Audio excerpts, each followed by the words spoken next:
eles faziam eram pregações decoradas. Eu conheci um irmão, vários, né? Que ele chamava pessoas na casa dele, a pessoa nem crente era, tá? Lia a Bíblia, ele ficava escutando assim, ó, decorava o texto bíblico todinho, e de noite ele pregava o Evangelho, porque ele não sabia ler, ele não sabia escrever, nem assinar o próprio nome sabia, nem a letra primeira do nome sabia assinar. Então, quando eu cheguei na igreja, eu fiquei sufocado, porque o pastor me colocou na secretaria, na tesouraria, e colocou outros cargos, então eu não sabia nem o que fazer. Você fica, a necessidade é tão grande que o pastor ele fica assim, não, eu quero essa pessoa para isso, também para isso, também para isso, também para isso, eu não tenho como perder uma oportunidade dessa, eu quero esse irmão para trabalhar. E aquilo ali, se o camarada verdadeiramente se converteu e está ali para fazer a obra, com seriedade do lado do seu pastor, amém. Mas se ele não está verdadeiramente liberto do pecado, lá na frente o pastor vai pagar o preço, pela necessidade tão grande. Ele catou aquele irmão, já consagrou, já colocou em cima do púlpito, e o que faz o pastor errar é a necessidade da obra. Porque o que Paulo está dizendo aqui em seus dias é que todos procuram cuidar apenas dos seus próprios interesses e não se dedicam ao que é de Cristo.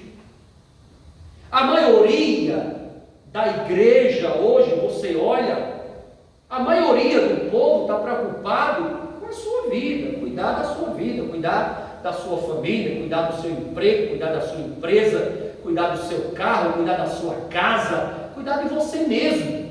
Mas a obra de Deus, são poucas pessoas que querem se envolver na obra, que querem fazer a obra, que verdadeiramente falam, olha, eu estou aqui para me gastar na obra, para me doar por inteiro a obra de Deus, eu quero fazer a obra de Deus, custe o que custar. Então, é muito difícil você achar pessoas que tenham disponibilidade para fazer a obra. Então, essa mesma necessidade estava aí nos dias do apóstolo São Paulo. Aí diz aqui o versículo de número 22. Coloca aí, filho, 22. Entretanto, sabeis vós que Timóteo foi aprovado porque serviu comigo na ministração do Evangelho, como filho cooperando com seu pai. Então, Timóteo era um pastor jovem, novo, mas foi criado aos pés de quem? De Paulo. Paulo foi criado aos pés do mestre Gamaliel.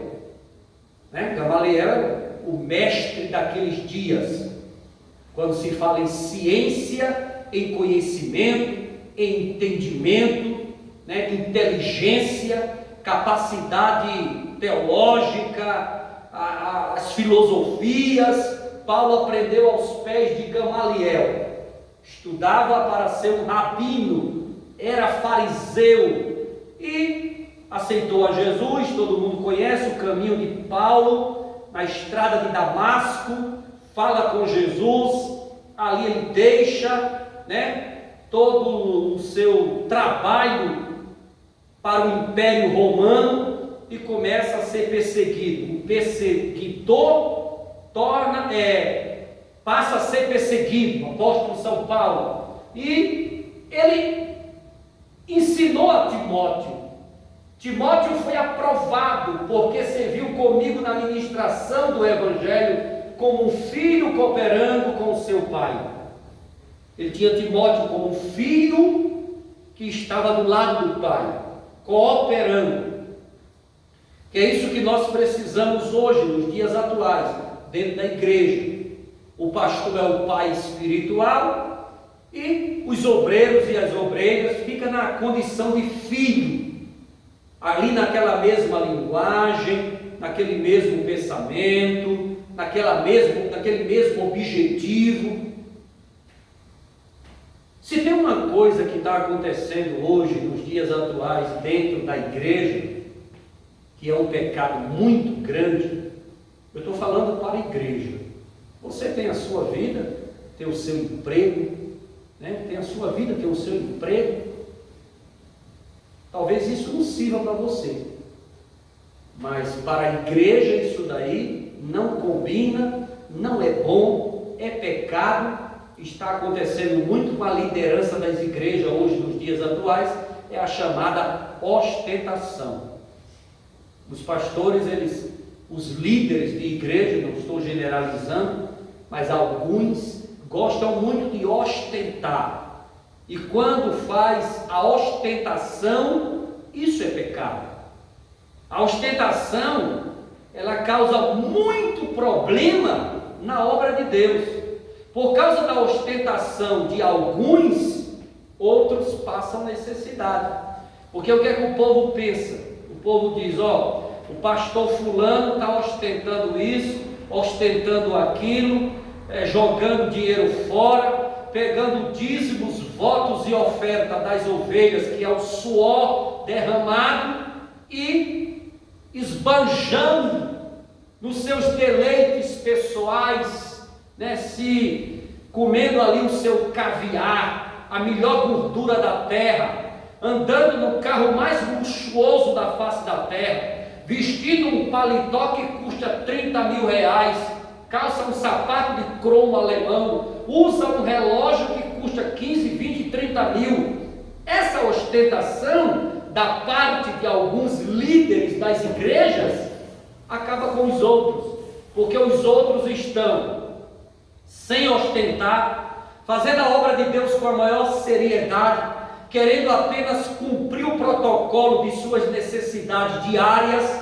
Ele necessita apenas de dízimo, ofertas e voto para pagar compromisso da igreja, apenas para a sobrevivência da obra de Deus, para que a igreja mantenha-se com as portas abertas e possamos pregar o evangelho genuíno, que o nosso objetivo não é gozo aqui na terra, o nosso objetivo é ir para as mansões celestiais. Enquanto o pastor está nesse pensamento, sofrendo, pregando a palavra com tanta seriedade, combatendo a ostentação, porque isso não é de Deus, você pegar o sustento da obra de Deus, a Bíblia diz, traga os dízimos, as ofertas e os votos, para a manutenção da casa do Senhor. E o camarada pega os dízimos, votos e oferta, e é para a manutenção da vida dele, da família dele, do luxo dele. E por conta do indivíduo desse, o povo para de ofertar, para de dar para a obra de Deus, porque pensa o seguinte: por causa de um pagam todos. Por causa de um pastor que ostenta, os outros devem morrer de fome. E com isso a obra fica o quê? Gemendo, porque muita gente não quer ofertar, nem dizimar, nem pagar seus votos, porque acha que todo pastor fica pegando o dinheiro da igreja e ostentando para o seu bel prazer, para os seus deleites carnais, e isso não acontece com todos. O que o apóstolo Paulo está dizendo aqui é o seguinte: que os homens daquela época que trabalhavam no evangelho com ele eram pessoas que estavam preocupados apenas com o seu próprio interesse e não era nada de causa do evangelho. Eu não sei se vocês percebem, mas hoje em dia as pessoas gostam de pegar o seu desejo e colocar o nome de quê? Evangelho. Pastor, eu estou indo fazer missões na beira da praia. Você já viu uma pessoa fazer missões na beira da praia? Fala sério. Fazer missões na beira da praia. Estou indo fazer missões na beira da praia. Não fica mais bonito dizer assim, tira Deus disso, que Deus não tem nada a ver com isso? Só Jonas se pregou na beira da praia. Você vai pregar em beira de praia. Você vai tomar sol e tomar banho demais e beber água de coco. Louvado seja Deus. Se você tem condições e dinheiro para isso, fica à vontade. More lá na beira da praia. É bom, é maravilhoso, é gostoso, todo mundo sabe disso. Mas tira Deus de cena. Para de colocar Deus aonde Deus não está, aonde Deus não faz parte, aonde Deus não tem nada a ver com Deus. As pessoas ficam colocando Deus em situações que ela deseja, ela quer, aí ela coloca Deus, porque colocando Deus ninguém vai interferir em nada. É melhor dizer, eu vou tomar um banho de beira de praia, vou ficar lá na beira da praia, bronzeando, tomando banho de mar, bebendo uma aguinha de coco, comendo um camarão, e daí? E daí que ninguém vai proibir, nem praguejar, não tem problema nenhum, é bom, é maravilhoso, claro que é. Quem é que não gosta disso? Mentiroso aquele que falar que não é bom tomar banho de praia, ficar lá tomando sol, passeando. Quem é que não gosta disso? Isso é maravilhoso, glorioso. Mas não precisa colocar Deus. Não precisa colocar Deus, não precisa dizer que é Deus que está no negócio, que eu vou ali evangelizar na beira da praia, que eu vou ali. As pessoas elas estão preocupadas com o seu próprio interesse e além de preocupada com o seu interesse, coloca Deus dentro do seu interesse, porque fica um negócio mais bonito, mais glorioso, mais aprovado, mais ajeitado. E Deus não quer essas coisas. Tira Deus da cena que Ele não faz parte, né? As coisas espirituais na obra de Deus, seja dentro da igreja ou fora da igreja, né? Você trabalhando dentro da igreja, fazendo sua missão aqui dentro, ou fazendo sua missão lá fora, tire Deus aonde Deus não faz parte de coisas que a sua carne deseja desfrutar. Deus não está nisso. Então diz aqui, Filipenses, versículo de número 23, coloca aí, meu filho. Portanto, é Ele quem espero vos enviar. Paulo está dizendo, é Timóteo que eu espero vos enviar. Então logo tenha certeza sobre minha situação. Aí Timóteo vai levar um relatório, como é que eu estou aqui preso em Roma. Vamos lá, 24. Tendo fé no Senhor, que em breve também eu poderei ir ter convosco. Paulo, mesmo estando preso, passando necessidade, isso é o verdadeiro líder da igreja. A liderança da igreja não pode mostrar fraqueza. A Bíblia diz, se te mostrares frouxo no dia da angústia, tua força será pequena. Olha, irmão, as coisas vão acontecendo, né?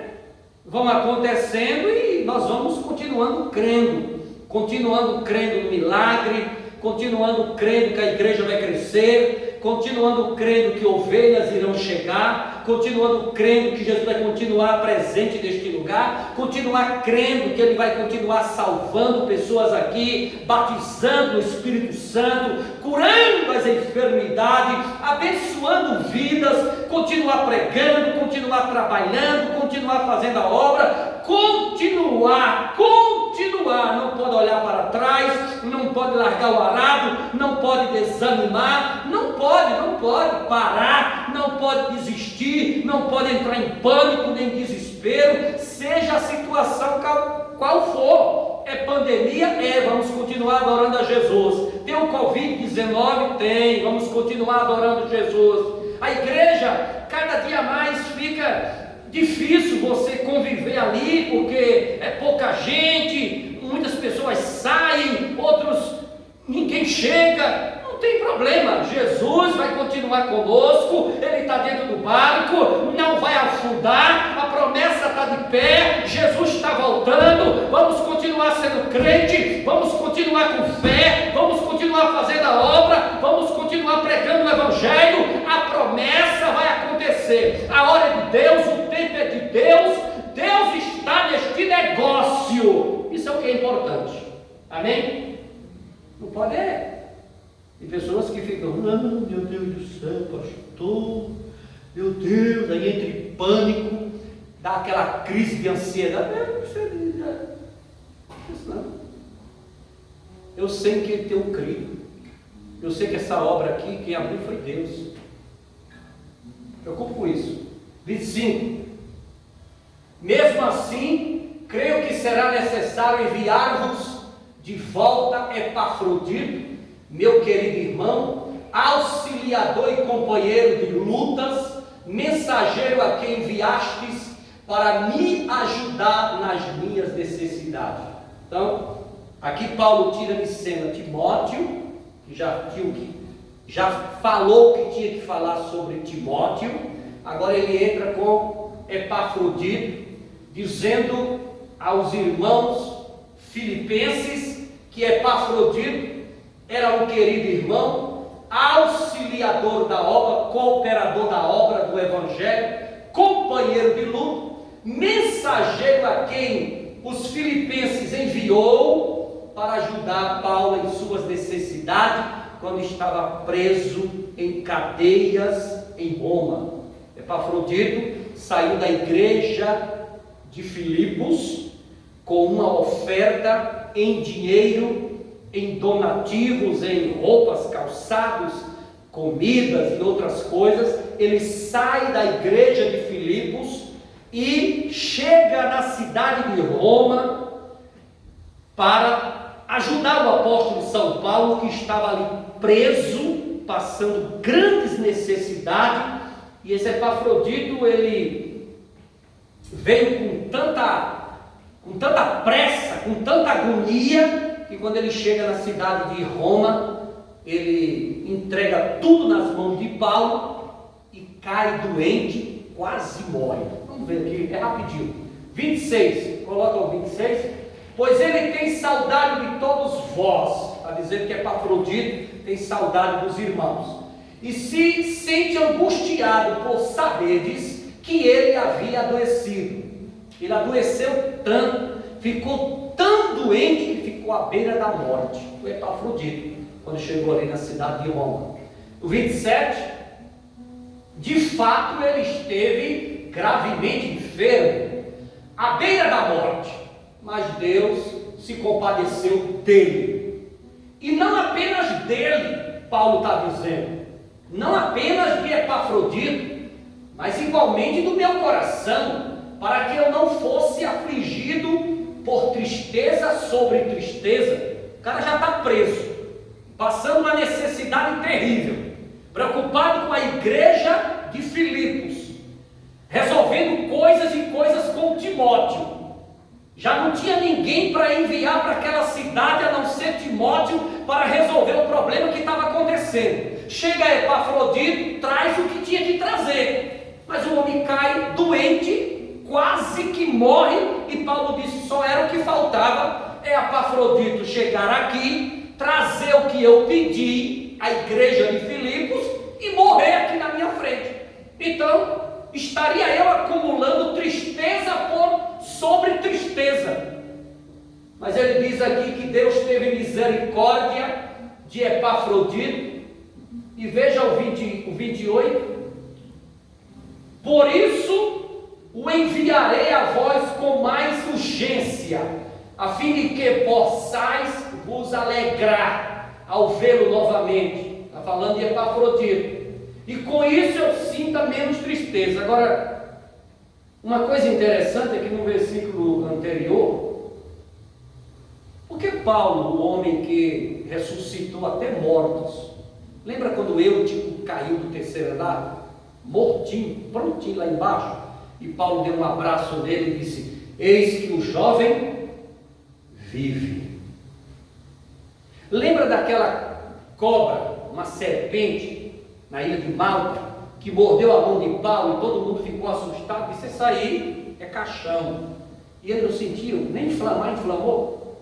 Lembra que o apóstolo São Paulo expulsou o demônio daquela moça que adivinhava a vida das pessoas, e toda vez que Paulo passava por ela falava, esse é um verdadeiro homem de Deus, a quem o Senhor, o Deus Altíssimo, atende. E Paulo foi lá e expulsou o demônio da moça. Então Paulo era usado nos dons espirituais de uma maneira tremenda.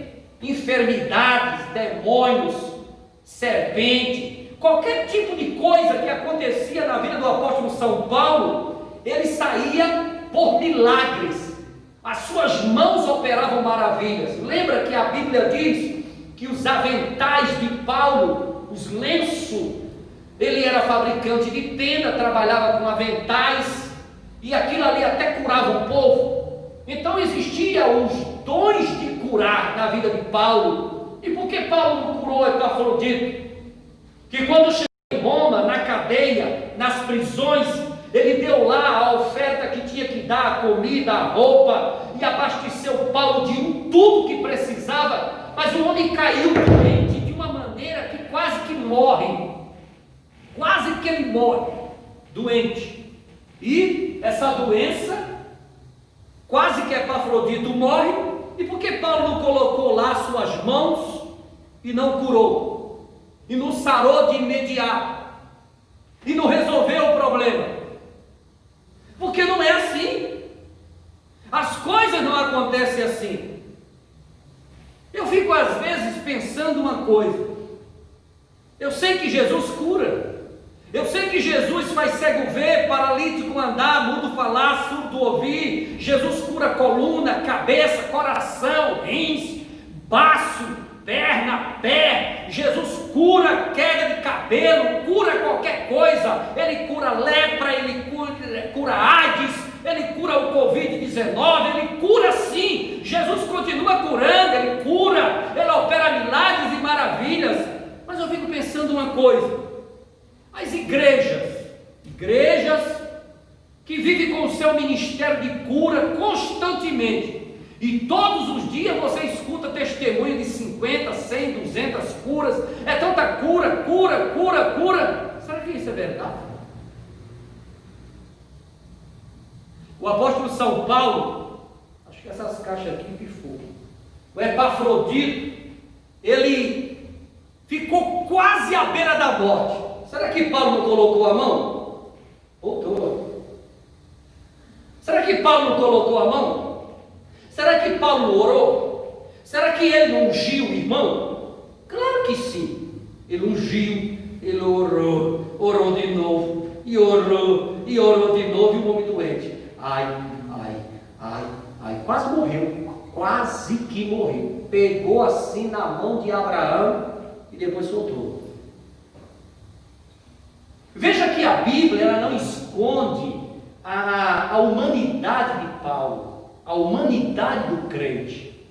Às vezes a gente olha assim para pastores e líderes de igreja, parece que a gente não está falando com um ser humano normal, está falando com Deus. A estrela, o estrelismo é tão grande que parece que você está falando com Deus. E não é assim. Quantos enfermos eu coloco a mão e nada? Quantas pessoas que pedem oração lá, e eu oro pelas madrugadas, e no outro dia a pessoa fala, pastor, morreu. É assim mesmo. Seja feita a vontade do Senhor. Mas que Deus me use em cura, eu tenho certeza disso. Eu já vi cego ver, paralítico andar, mudo falar, surdo ouvir. Mas não é assim. É quando Deus quer.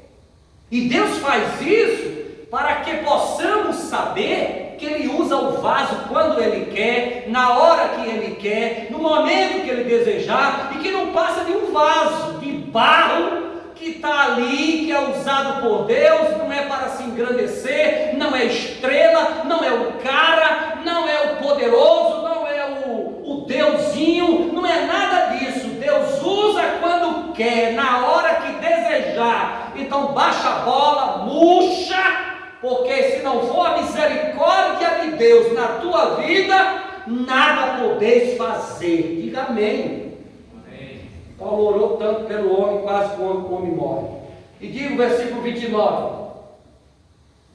Recebei-o, portanto, no Senhor com grande alegria e sempre honrai pessoas como ele.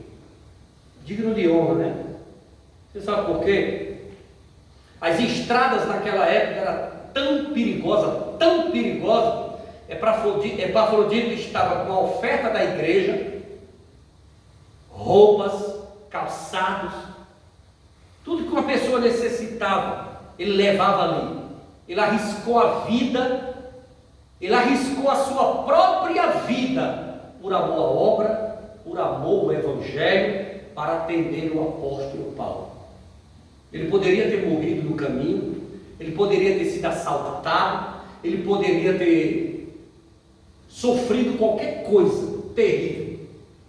A viagem era tão longa, tão difícil, que o homem ficou doente à beira da morte. Não teve a sua vida como preciosa. Mas a prioridade de Epafrodito não era a sua vida, era se gastar, era se doar, era se dar à obra de Deus.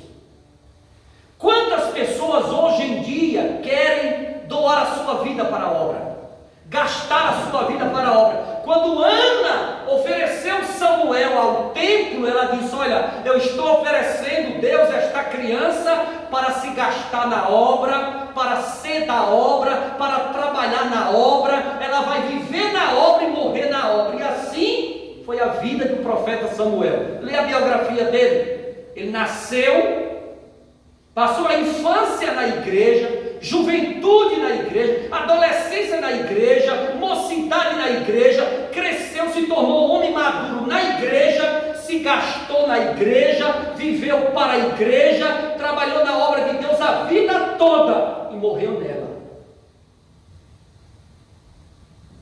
Epafrodito era um crente que verdadeiramente não tinha a sua vida como preciosa. A prioridade dele era buscar Deus em todas as coisas. Lê o 30, que é o final, né? Porquanto ele chegou às portas da morte, está falando de Epafrodito, por amor à causa de Cristo, arriscando a própria vida para suprir a cooperação que vós não pudestes me conceder.